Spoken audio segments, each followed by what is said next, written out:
Hi everybody. Okay, today we're going to talk about the basics. How do we get started? Those of you that don't subscribe to my YouTube channel, do so for daily updates.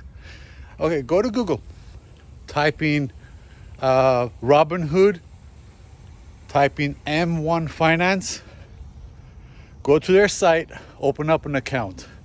Okay, that's the first step. I don't care where you open it. Those two are really easy to do. Okay, those are the two easiest ones, Robinhood and M1 Finance. Okay, once you've done that, follow me on follow me on YouTube, Instagram, and Facebook. I give you step-by-step instructions how to take care of your finances. Okay, now changing the channel on you just a little bit. I want to talk to those of you that have 401ks, that have money managers, that have stockbrokers. Do yourself a favor. The first thing you got to do, call them up. Tell them, hey, I've been with you for 10 years.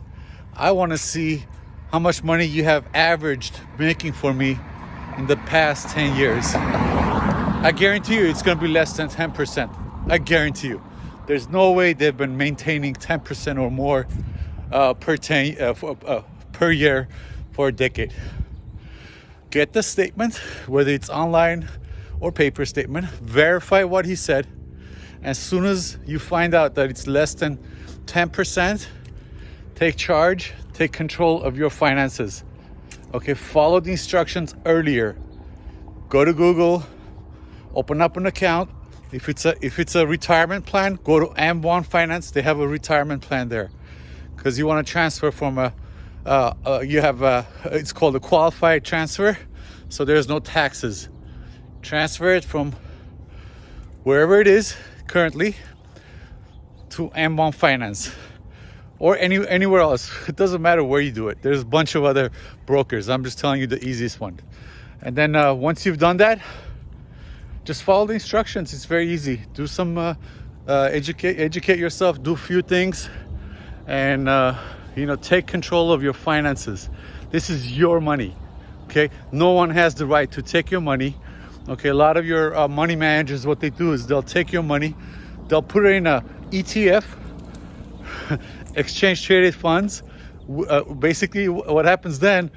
You could buy that ETFs yourself for 0.03% of the fees. But what they do is you pay those fees, and then you pay up to 1 to 2% to your stockbroker, and on top of that, you're paying commissions. Whether he's making money for you or not, you're paying these three fees. So why would you want to do that? That's why they can't match the returns that you get on your own. Okay, any questions? I'll be happy to help you guys.